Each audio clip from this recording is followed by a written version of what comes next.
Hey, Cat 10 ENT radio listeners. Are y'all looking for something fun to do with the family? Well, your search is over.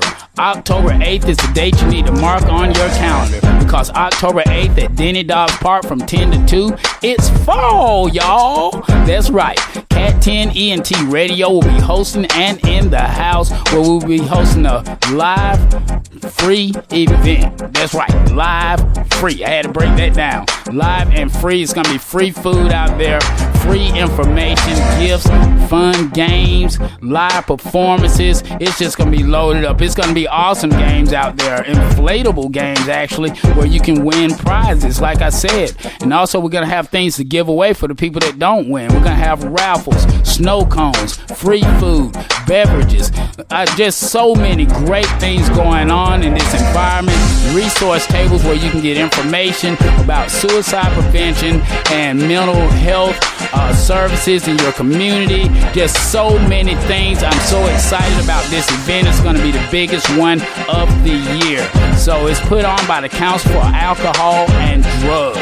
That's right, we hooked up some great people and we're ready to host this great event. Some of the great speakers that are going to be in attendance will be Dr. LaCleisha Izzard, and also Wendell Fields will be there. China the Great, famous social media influencer, she'll be in the house. The Under 21 band will have the Minister performing live, as well as Midnight on the Track, Jesus Coming Back, and so many more people will be out there. People, y'all need to get out there October 8th at Denny Dobbs Park. That's in Covington, Georgia. Google it if you can't find it. If you don't know where it's at, Google it. It's Denny Dobbs Park, October 8th from 10 to 2, people. Get out there. Free COVID screening, free blood pressure test. We're going to have so much out there. I don't have the list in front of me. I'm just running it off because I'm so excited. And I'm going to be excited to see you down there. And remember, you heard about it right here first on the Hurricane Main Show and Cat 10 ENT Radio. Yo, yeah. Hey, it's your man, the Minister. Yeah. And I got a track right here, man, for all those people out there with them attitude problems. Yo, I got 2 words for you. Check me out. Hey, everybody, it's okay. I ain't about to snap on nobody today. Even though you got your fingers all off in my face, I'm on this narrow road and I'm not about to stray. Yo, there's a topic that I believe we all need to address. Almost everybody I see fighting with their flesh. Can't sleep at night, you close your eyes, but there's no rest. At the end of the day, I just need you to know it's just a test. Now some people just fly through life, but never can get any altitude. And no matter what people do for you, there's no gratitude. And everywhere you go, you feel like people just attacking you. Now if I was you, I'd take the time to check my attitude. Now you know you need it, but you won't ask for the help. But you take your issues and blame them on someone else. Now I'm just trying to treat you right, you acting like I'm hurting you. But it's kingdom business, understand me, this ain't personal. Now my KJV teaches about all these attacks and shows you how to get that big monkey up off your back. Now if you do receive it, believe me, your healing's on the way. And if I ain't never done it, I'm keeping it real today. Hey, everybody, it's okay. I ain't about to snap on nobody today. Even though you got your fingers all off in my face, I'm on this narrow road and I'm not about to stray. Hey, everybody, it's okay. I ain't about to snap on nobody today. Even though you got your fingers all off in my face, I'm on this narrow road and I'm not about to stray. Now if I was still in the world, I promise the po-po be done lock me up. If I was still in the trap, I promise somebody be done probably shot me up. If I was still hitting the pipe, I promise y'all I'd probably be done overdose. But now I'm flying like from coast to coast and telling people about this Holy Ghost. When Jesus came into my life, he made a change. Now everything is rearranged. And that's what I tell everybody when they ask me how I did it, I just call on the name. See, Satan had me up against the ropes with all the women and the sin and the dope. Messiah came and got me out of the fire. Now shorty, you can't even smell the smoke. Say what you wanna say, do what you wanna do. Don't really matter, you ain't in control. At the end of the day, Jesus is the only one that suffered to save my soul. So now looking for some get back. Run up on Satan with a click clack and a pimp slap. The click clack is the word of God, believe me, shorty, it'll put the devil in the dirt. The pimp slap is the faith that you put with it. When you break it off, I guarantee it's gonna work. I don't know what you're dealing with, but I get the feeling you're feeling it. Every day it's the same thing. People keep running the same game. Want you to go out like some kind of lame. What you gotta do is just call on the name. Hey, everybody, it's okay. I ain't about to snap on nobody today. Even though you got your finger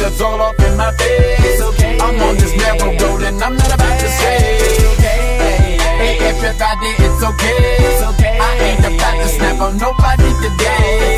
Even though you got your fingers all off in my face, I'm on this narrow road and I'm not about to stray.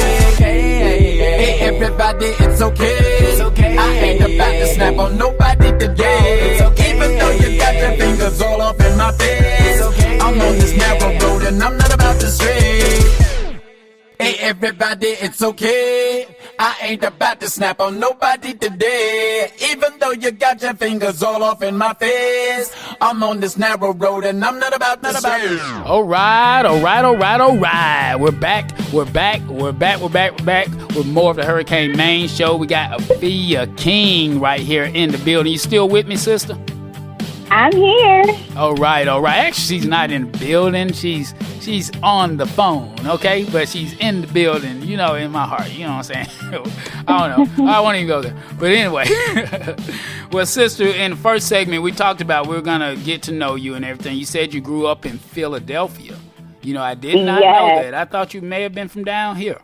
You know, so no, I've been here a long time. Like I mentioned earlier, I came to Georgia with my family right after the Olympics in '96. So I started high school and actually went to high school in Cobb County. I went to Wheeler High School out in Cobb County. Oh. Been here a while. Okay. Then what was life like growing up there in Philly though? Was it rough? You know, we see all the movies and everything. They try to show the rough part. I mean, is it like West Philadelphia, born and raised on the playground where you spent your days? I mean, what was it like to?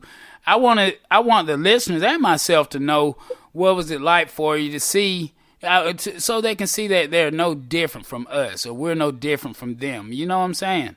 Yes, absolutely. So Philadelphia, it's a big city. You mentioned West Philadelphia. That's actually where my family is from, West Philadelphia. My parents actually went to Overbrook High School, that same high school that Will Smith went to. For real? So my brother, like my whole family lived in that area, so they're kind of familiar with his family as well. Oh. But it's like a typical city, you know, urban city, older city, because, you know, Philadelphia is one of the oldest cities in America. Right. But it's like a typical city, and it has changed over the years. I know the crime has increased over the years, but that's something that, you know, they're working on trying to get that under control. Right. Yeah, and you know, you hear all these stories and everything, and you know, it's good to bring clarity to them and stuff, and that's super cool that your family actually knows Will Smith's family. You know? Yeah. Absolutely. Now, would that be Uncle Phil and Carlton and not that family? I wish I could meet them. I would love to meet them. Okay, you mean blood relatives, like real family. Yes.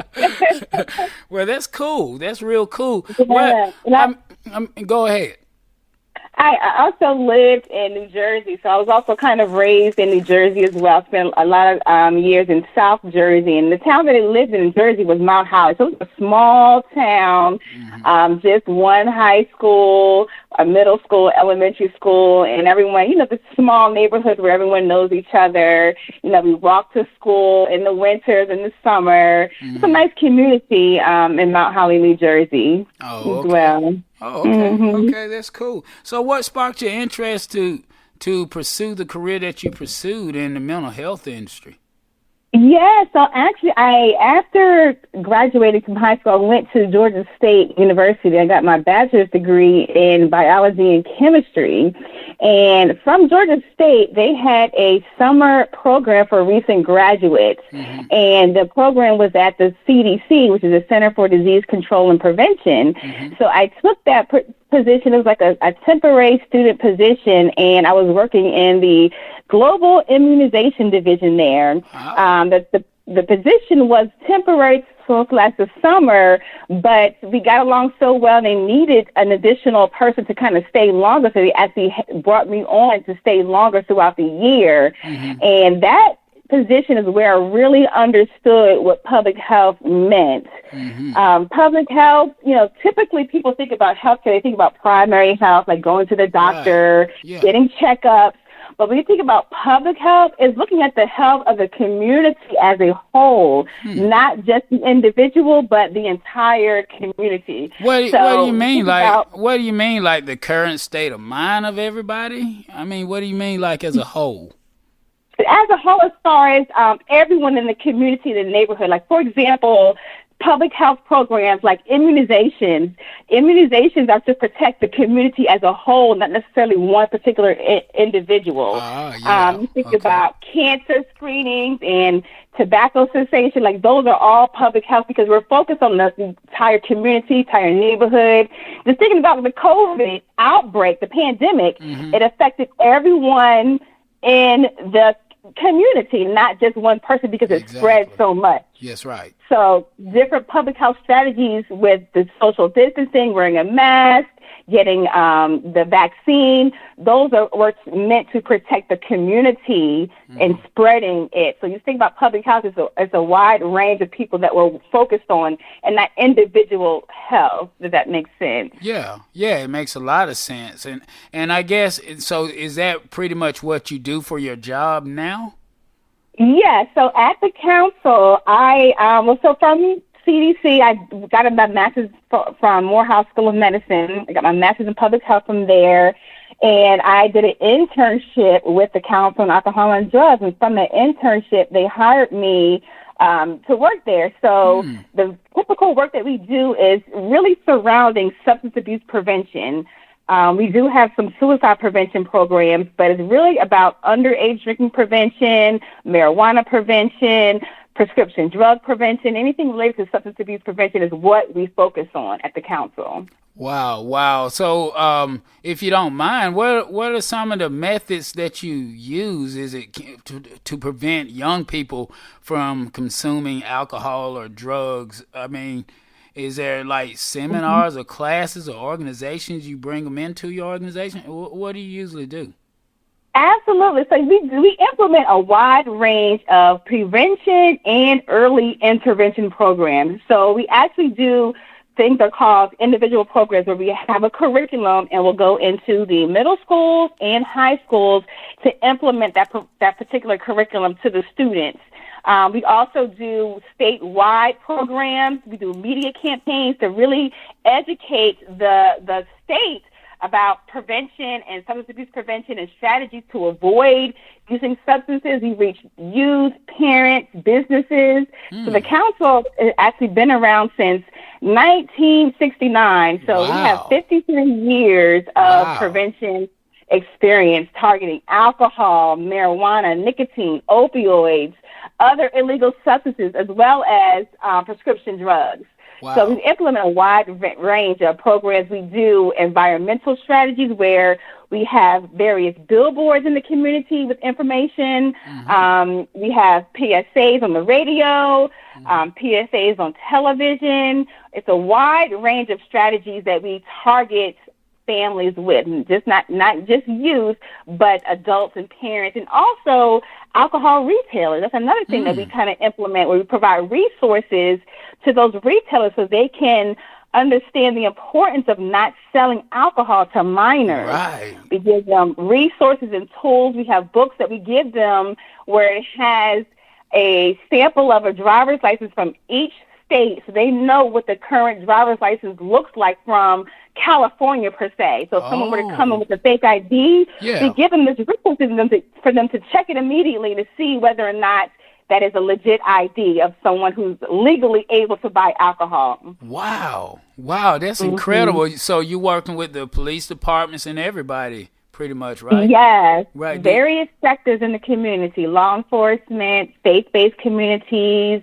youth-serving organizations, schools, a wide range of community stakeholders. Wow. So are you like one of the soldiers they send out to do these things? And I know you're putting this big event together and everything where we're all working together, several of us and everything. Is this something that they normally get you guys to go out and do? Or is